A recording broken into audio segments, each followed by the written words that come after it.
বেশি সমস্যা আছে যে বাথরুম আর বেসিং এগুলো একেবারে অপরিষ্কার, আর রুমগুলো একেবারে ক্লিন হচ্ছে না। মানে এই দুইটাই বেশি সমস্যা আমি এখানে বাথরুমে কি বেসিনে কি সমস্যা? বেসিংয়ে একটা বেসিংও ভালো নাই।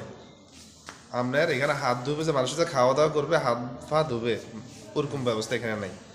প্লেটগুলো ধোয়ার মতন ব্যবস্থা এখানে নাই। তাহলে এগুলো কোথায় দেবে? এগুলাই কোনো রকম টয়লেটে ফালাইতেছে পানিগুলা, মানে প্লেটগুলো কোথায় ওয়াশ করে?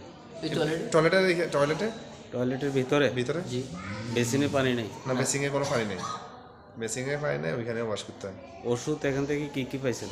আমি ওই যে আনার পরে একটা ওষুধ এখান থেকে দিছি, আর বাকিগুলো আমি সব বাইরে থেকে নিছি। ডাক্তাররা দেখেনি? আপনার সকালে একবার আসছে আর সন্ধ্যার সময় একবার আসছে, আর আপনার নার্স ডিউটিতে থাকে।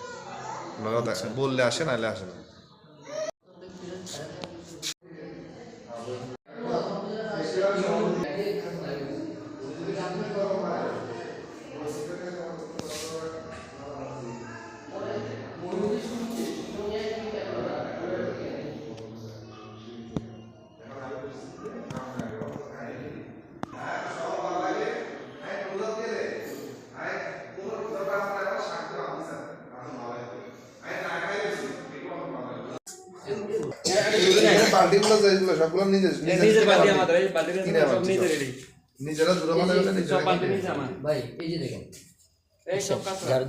কোথায় ফেলছে? এটা কি জায়গা? একটা রুগী এখানে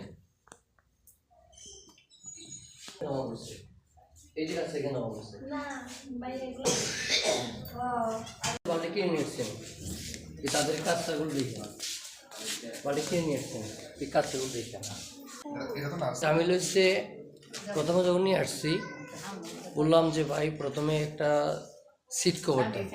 কী করছিল, সিট কভার দেয় নাই। পরে আমি সিস্টারদের বললাম যে সিস্টার রুগীটা আমার অনেক খারাপ একটা অবস্থা, একটা সিট কভার দেন। কবে না এখানে না ওখানে। আমি জানি না এখানে কেন? আপনার এখানে লেখা আছে কেন ডায়রিয়া রুগীদের জন্য এই পাশ, ও পাশ না। তাহলে আমার রুগীটা ওখানে কেন? সিট তো খালি আছে, এখানে দিবেন, ওখানে দিবেন কেন? বলতেছেন আমার সব তো বিহেভ করে। আমি বিহেভ কিসের বিহেভ করতেছি? রুগীটা আমার অবস্থা খারাপ যাচ্ছে, এখানে সিট এখানে খালি আছে, এখানে তাকে ওখানে দিবেন কেন? ওর আমার সাথে পুরো একদম হাঙ্গামা এটা নিয়ে। না, আমাকে শুধু একটা স্যালান দিয়েছে, ওই যে কর্নার স্যালানটা চলতেছে ওর যে মনিবের দোকান থেকে। বাইরে থেকে? হ্যাঁ, বাইরে থেকে নিয়ে আসছি। এখান থেকে কি দিচ্ছে আপনাকে? এখান থেকে শুধু স্যালানটাই পাইছি, আর কিছু পাইনি।